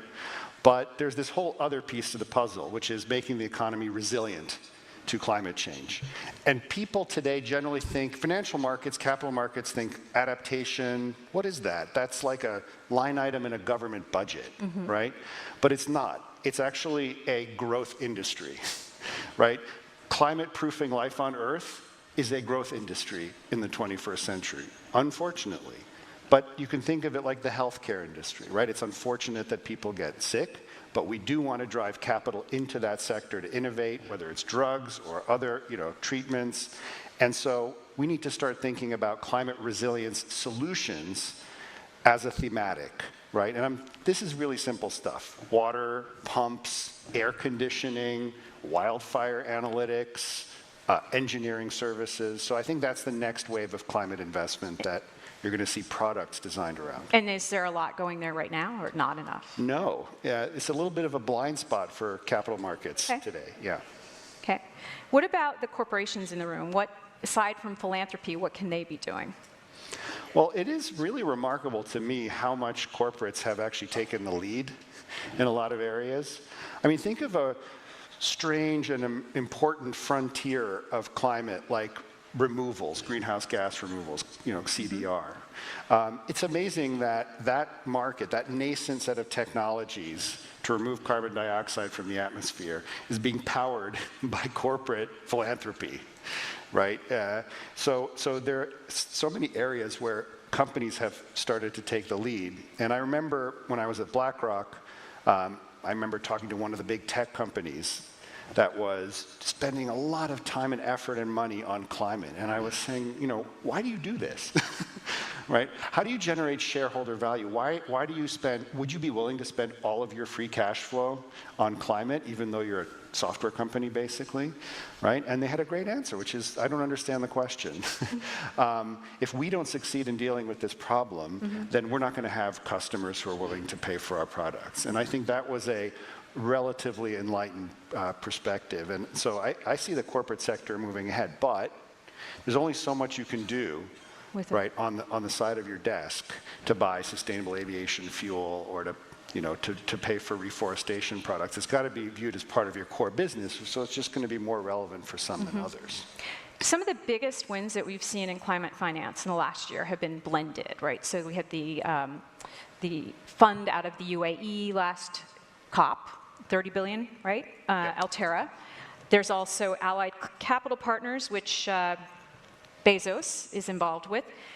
Why is this approach important? Why are these blended models where we've got private and public money coming together? What's valuable about that? Yeah, well, that model is particularly important in developing country, emerging markets context, because if you think about most of the investments that need to happen that are decarbonization related in those markets benefit from a combination of concessional and non-concessional, or public and private. You need the private to scale, and you need the public to seed and take risk. But the sort of open secret among those who work on deals in emerging markets is that public and private capital don't really work that well together. At a C-suite level, it's all happiness and honey at Davos and whatnot. But on a transaction by transaction basis, public and private capital see each other as partners of last resort. And blended finance is an attempt to solve that to some extent.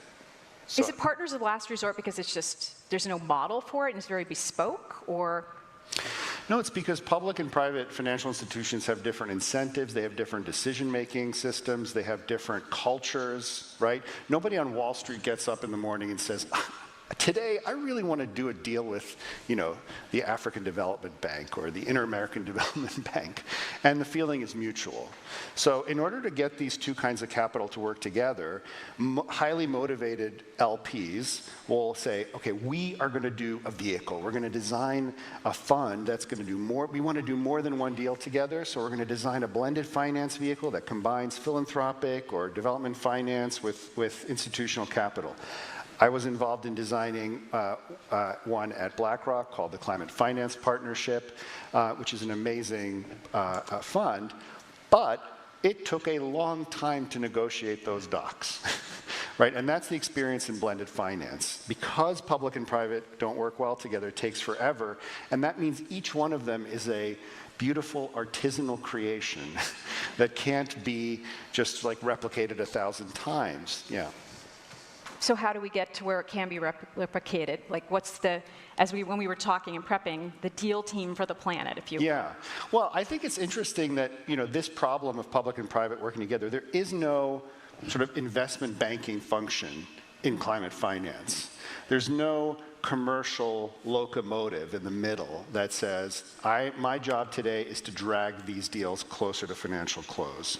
And so I think we need that. We need that not at the little fund level, we need that at the level of the system. So we need the multilateral development banks and the big global banks and asset managers and regional development finance institutions to say, look, we're going to create a deal team for the planet. We're each going to put people into it, and that team their job is to get deals closed and structure them faster. So I think something like that will. And so what would that look like in practice? What would the decision-making authority look like, if you will? So I think that this is a human capital solution to a human capital problem. It's not like a big mega fund. It's a group of people who really know their home institutions, who really know where the bodies are buried and how investment committees think and how risk committees think, and are coming together, like there's this scene, have you seen the movie Apollo 13? Okay, there's this scene where like something breaks on the spacecraft, and in Houston, the mission director gets a bunch of people together in a room and throws a bunch of equipment on the table and says, you need to make this fit into this, using only this, and you have 30 minutes or all the astronauts are going to die, right? That mentality is missing in climate finance. So green banks here in the US have been talked about as part of the IRA and part of where we're going now. Could they potentially, what would that look like? Would that be something you could apply to that problem? Absolutely. So again, thinking about climate finance as a term that's used most usually for developing country, in the developing country context. Right now, all the people who work on climate finance, most of us, and I say this lovingly, but are focused on fixing international institutions. Let's reform the multilateral development banks. Let's do this and this and this. We need to put developing countries at the center of their own story and their own development. And one of the great replicable solutions is the Green Investment Bank, right? We know that they work, publicly owned but commercially operated, usually the model. And so in my view, we should spend a little bit less time designing a 3,000-mile-long screwdriver from, London to Nairobi or whatever, and instead think about how we're building local financial capacity in these markets. You see any models that give us a glimmer of that? Yeah, there are probably 24 developing countries that either have green investment banks or mostly in the process of designing them. There's one in New York. There's a New York Green Bank. There's a Connecticut Green Bank. There's now a series of national green bank-ish things that were pursuant to the Greenhouse Gas Reduction Fund part of the IRA program. There are developing countries that have green banks, including one in Rwanda and one in Southern Africa, the Development Bank of Southern Africa. There's one in Mongolia. So these are, but again, we tend to talk instead about how the World Bank should do this or that, or how the UN should do this and that, and I think we should turn that system inside out. So one final thought for the audience here, what is it that they should take out of this room right now, like the thing that they should do to help start addressing this challenge, and this opportunity, actually, I'll say it that way. Yeah, I think we've touched on two things that I think are really exciting. A lot of people who end up working in this space end up focused on climate finance ends up being reduced to grid-connected renewables in developed markets. So I think two things that we've talked about that are exciting frontiers is one on structuring solutions to accelerate the early retirement of fossil assets. And the second is take a look at climate resilience solutions. The products, the services, the technologies that are in demand by households, companies, and governments in a warming world, and think about how to invest in those companies. Okay. Paul, we're out of time. Thank you very much for being here with us at GreenFin. Thank you very much. Please thank him. Thank you. That was fun. All right. Right.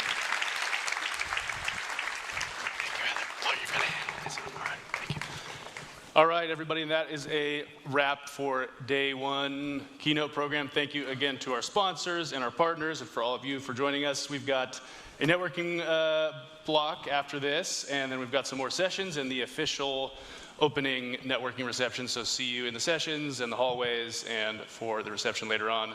Thank you all again. See you tomorrow for day two.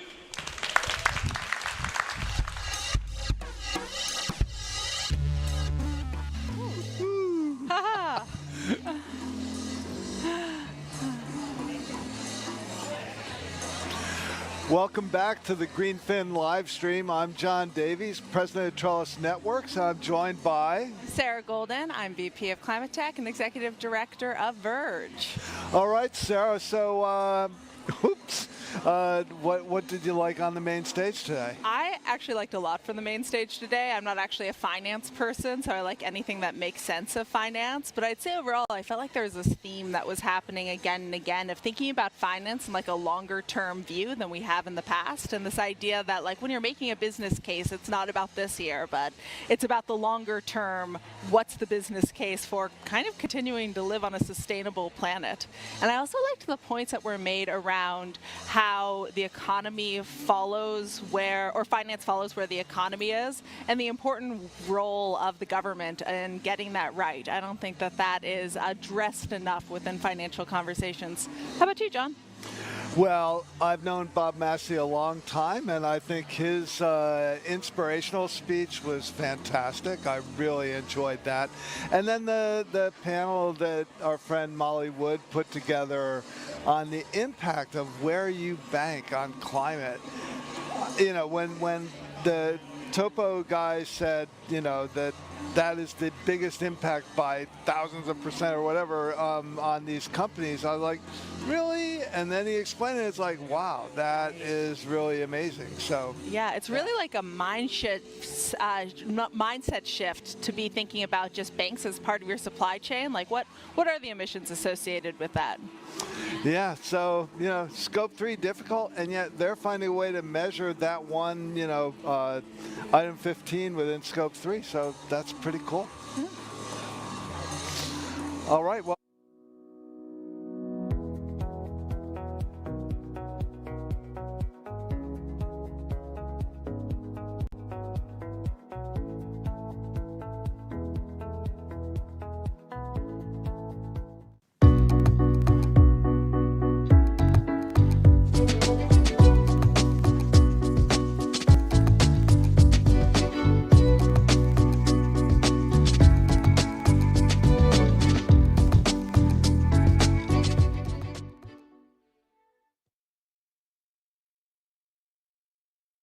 Our mission is to modernize and decarbonize old, outdated buildings. We've developed a way so all the ducts, the pipes, the wiring is all integrated into a new facade. For any tenant who can actually have that type of renovation with minimal intervention inside the apartment, it's huge. When somebody sees that you got support from Wells Fargo, it brings a lot of validation that's of huge value to the company to see this big investment that just got made in your community. It can be a symbol of hope and optimism.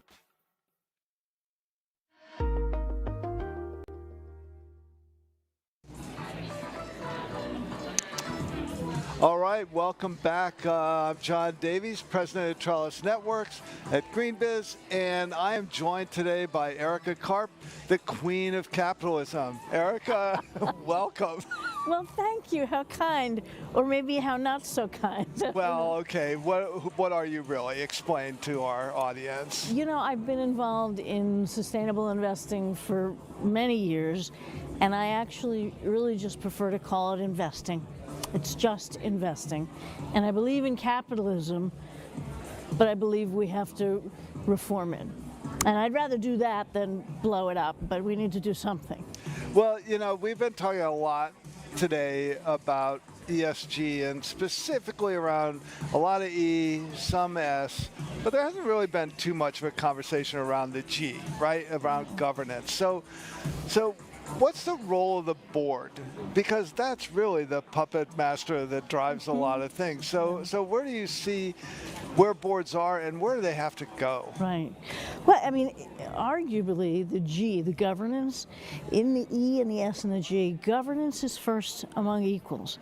If a firm is not thinking about the environmental and social issues around it, well, then it's not well governed, period. And so again, governance it's way more than just the board. It's all aspects of what the board does oversee, right?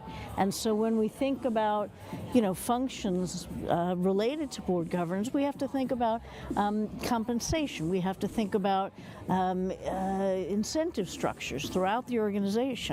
We have to think about, you know, the big picture structural issues in which, you know, the company operates.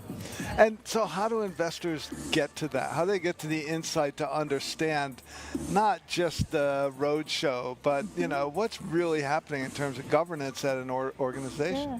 Well, the truth is, it's not that easy.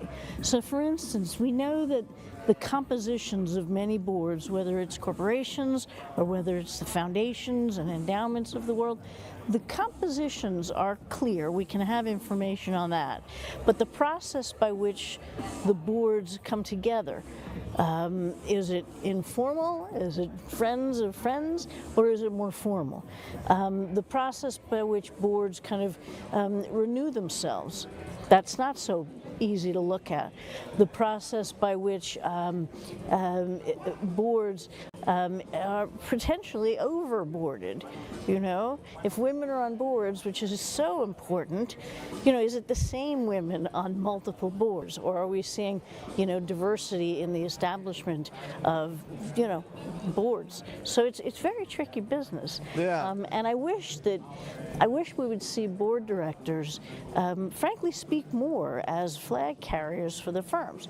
You know, very often they'll say, oh, we can't talk. That's just not the case. They shouldn't talk unless there's a clear, orchestrated, consistent message from the company, you know. But the reality is, I would like to hear board members not clam up, but rather talk about what's going on at the company from a strategic standpoint. And another thing is, sometimes you see boards and they're saying, you know, shareholder primacy, right? Shareholders first. You know what? That's not actually the case, because arguably it should be stock shareholders, right, and employees and communities, customers, all the different stakeholders. And ultimately, if you get that right, all of that, you are optimizing the shareholder results, you know? Yeah, so we only have a minute left, but you said you don't want to blow up capitalism, so what do we have to do? I think we have to think of a form of capitalism that gets rid of the short-termism. So that's the incentive structure change. We need to have a form of capitalism that addresses the structural inequities that we've seen in the past. We need to have a form of capitalism that does offer, you know, good regulation, transparency, a capitalism where there is a safety net. So a more expanded kind of emotive form of capitalism that is not extractive, but rather inclusive and regenerative. Okay, 10 seconds. Are we going to get there? Maybe. I know that's a cop-out, but maybe. All right, I've been with Erica Karp, now with the Aspen Institute. Thanks, Erica. It's a pleasure, as always. Our mission is to modernize and decarbonize old, outdated buildings. We've developed a way so all the ducts, the pipes, the wiring is all integrated into a new facade. For any tenant who can actually have that type of renovation with minimal intervention inside the apartment, it's huge. When somebody sees that you got support from Wells Fargo, it brings a lot of validation that's of huge value to the company. To see this big investment that just got made in your community, it can be a symbol of hope and optimism.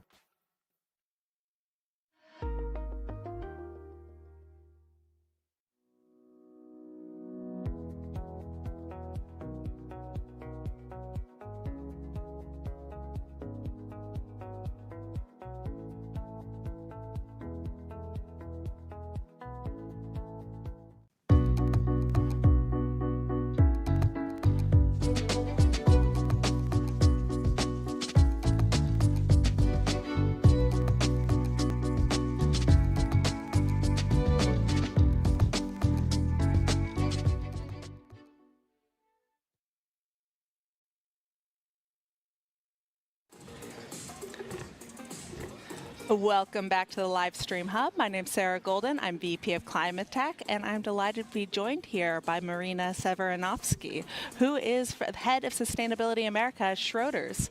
So to start out, Marina, tell me a little bit about your role and what Schroders does. Thank you so much. So Schroders is a very large asset manager. We're based in the UK. We're listed on the FTSE 100 in London, and we have about $800–900 billion.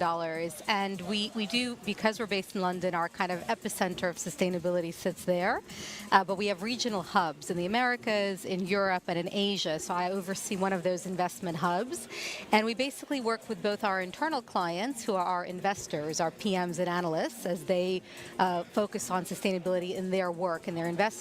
And then we also work with our external clients to help them understand what we're doing in sustainability and also in impact. And what kind of clients are those external clients? So our external clients, the entire gamut, but basically institutional clients like pension plans, endowments, foundations, insurance companies, and then also on the intermediary side, kind of more like wealth clients, so all the way down to we partner with actually another entity that sort of distributes our funds in a mutual fund format down to individuals as well. Yeah. So I've been witnessing this way that finance and the way that we've been trying to apply our dollars to make different impacts has been on a little bit of a rocky road in the last few years. And I'm curious, given these clients that you work with, how have you seen that demand for sustainability evolve? Yeah. So I think that there was a moment where it was just really easy to pat yourself on the back and say, I'm a genius. You know, sustainability works, you know, because what was working is that oil prices were very low and inflation was very low and interest rates were very low. And the companies that tended to look really good as sustainability companies were sort of large, very, you know, mega cap, a lot of times in the US, technology, consumer discretionary, communications companies that people were buying a lot of anyway, and they were performing really well. So you could sort of say, well, that's a sustainable company, or you could just say, well, that company has sort of less carbon intensity because of the nature of its business, and it has highly paid employees, so there's less kind of social or labor issues, and it has a lot of people who can write great policies, and so then you have good governance as well. But that's just kind of incidental, right? The trick is, in every kind of market, you have to be able to manage through. So it wasn't as easy after Russia invaded the Ukraine and energy prices went up and inflation is high and interest rates are high, and all of a sudden you can't just look like a genius buying those companies. You actually have to be more thoughtful. And the question is, if I am holding more carbon intensive sectors, how do I manage that? How do I engage with them?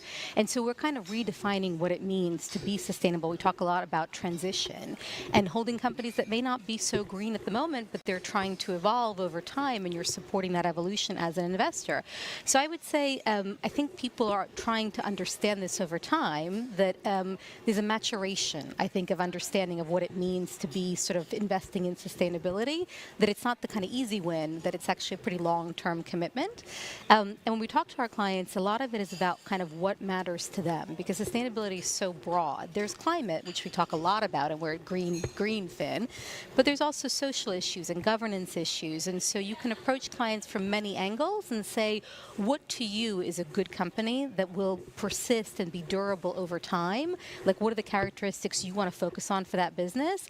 And there's many different ways that people can articulate what matters to them and also what they see as a company's important characteristics around their risk and their opportunity that'll make them successful long term. And that's what we hone in on as being sustainable. Are you seeing this as being a true metric for how people are investing their money? Are they willing to accept lower returns if it means that they're meeting one of these other criteria? Yeah, I mean, I think that that's a little bit of a misnomer in the sense that, like, to accept a concessionary or lower return, you have to move into what I would say is impact investing, and we have to be really careful to call impact with a capital I impact, right? That's where you can say, look, I really want my money to do something other than make returns for me. I really want my money to have this other motive, and that's completely fine. But for the vast majority of, let's say, pension plans, that's not even permitted, right, legally. So that has to be, like, could be a family office, it could be a foundation, it could be somebody who has that mandate. For the vast majority of clients, what you're talking about is taking into account climate risk or indeed like opportunities that a company can be like putting products or services into a trend that is actually going to make them more money potentially, right? So you're not talking about a concessionary return, you're talking about, again, a way to think about how can a business be less risky and more durable over time. Well, thank you so much for your time here today and helping illuminate some of this path that we've been on. Thank you.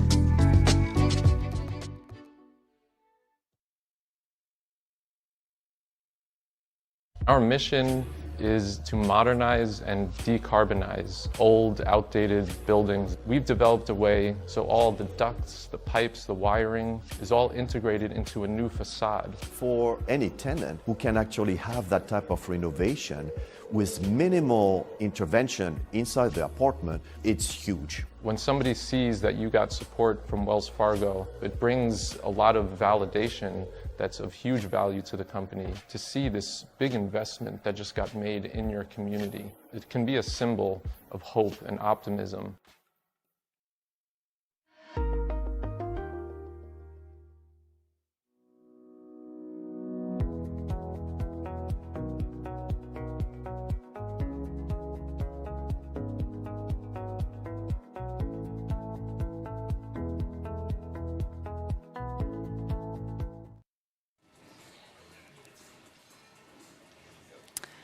Welcome to the GreenFin live stream. I'm Sarah Golden, VP of Climate Tech, and I am joined here by Ashley Orgain, who is the Chief Impact Officer at 7th Generation. Ashley, welcome. Great to be here. Thanks for So to start out, can you tell me a little bit about your climate fingerprint reports? Sure. So back in 2022, when we were preparing to publish our sustainability report that we actually have been doing since 2004, we are the first in our industry, we stepped back and asked ourselves, what kind of conversation do we need to be having right now to push climate action forward, to have corporates meet the urgency of the moment? And we looked at a couple of different reports. The most intriguing one was a report that was published, the Carbon Bankroll. They were helping companies to understand the impact of their financed emissions on their climate footprint. And what we found was that there are many companies where the impact of their finance emissions is 10x what their rest of their scope 3 might be. So we took it upon ourselves to think about how we can incorporate this methodology into our annual sustainability reporting, widened the lens on the work we were doing around scope 3 to start looking at financed emissions. Similar to the kind of rigor that we put around supply chain emissions, we started looking at what kind of emissions come from the relationships we have with certain banks or insurance providers. So how do you do that and how's it going? We work really closely with key partners, subject matter experts that have developed the type of methodology and the tools for companies to do this type of analysis. The organization that we worked with is Topo, and sharing with them some of our key financial data, which included the top 6 banks that 7th Generation and in turn our parent company Unilever banks with, the cash that we have at the end of year on the balance sheet, and developed an analysis of, depending upon what banks we were working with and the portfolios that they have, where our cash was being lent out to, and in turn learned that 20 to 30% of that cash that was being lent out to oil and gas industries. So we were able to understand that we were intrinsically involved with those emissions and put together an action plan because it was very inconsistent with the values that we have as a business and wanting to be a climate leader. How can we start divesting and decarbonizing from those types of relationships? And how can another company follow this path? Like, where would you recommend somebody get started if they're wanting to look at the interactions their banks have with problematic investments? I think developing a baseline is a very important first step. And so working with organizations like Topo to do that kind of analysis so that you can understand what your footprint is. And then from that, developing, plans to bring that knowledge to your treasury team and engaging with your treasury team, which are often, people in the organization that haven't seen themselves as part of the climate solutions that you might be facilitating in the organization. So engaging your finance and your treasury partners in thinking differently about those emissions and those relationships.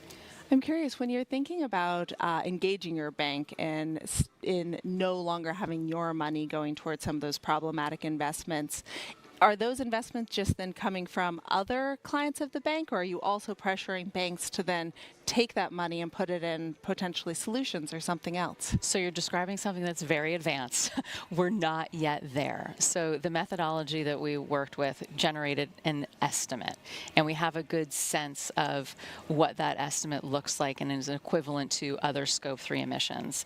And we have, a strategy against some of the biggest actors in our Scope 3, and so we're starting to develop that strategy against the finance emissions piece, working with banks.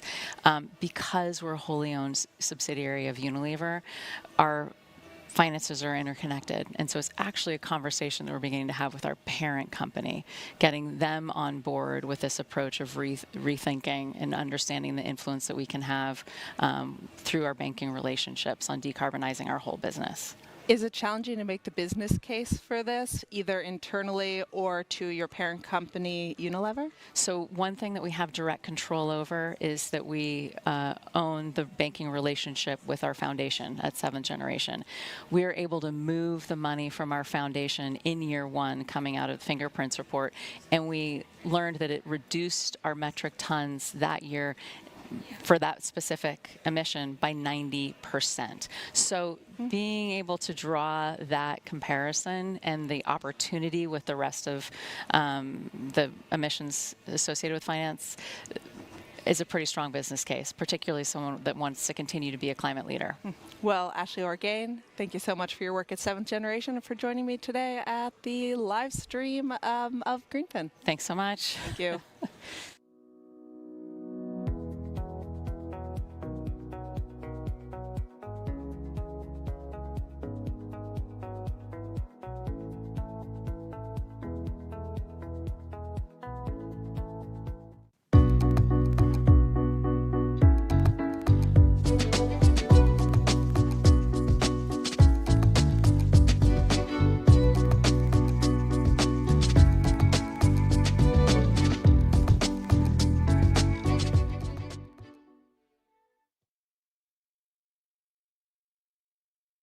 Our mission is to modernize and decarbonize old, outdated buildings. We've developed a way so all the ducts, the pipes, the wiring is all integrated into a new facade. For any tenant who can actually have that type of renovation, with minimal intervention inside the apartment, it's huge. When somebody sees that you got support from Wells Fargo, it brings a lot of validation that's of huge value to the company to see this big investment that just got made in your community. It can be a symbol of hope and optimism.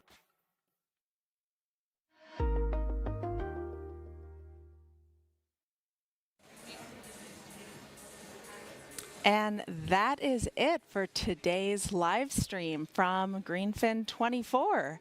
We will be back tomorrow, however, for the keynotes as well as exclusive interviews.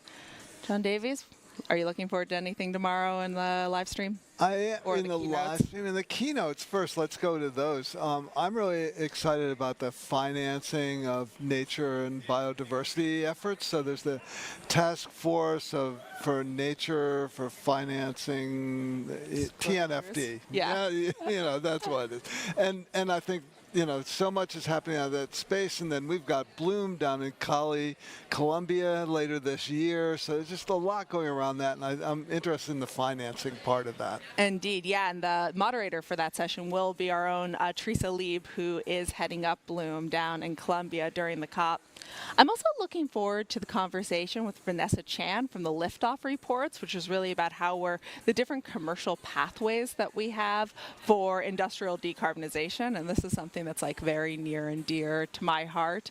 I head up the Verge conference, and this year at Verge, we're having a new track focusing on industrial decarbonization and the way that different organizations can be getting involved to do their parts, to be creating the market signals necessary, and figuring out how you actually start to incorporate these clean materials. And a lot of that work is made possible by things like the Liftoff Reports, which is the series of reports from the Department of Energy that's looking at how we can actually start to address these hard-to-abate sectors, which they say we should stop calling hard to abate. You know, there's sectors that we need to decarbonize.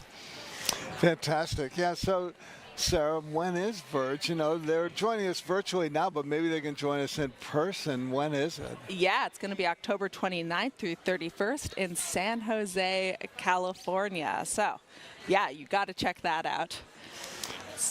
All right. All right, until tomorrow. Thanks, Sarah.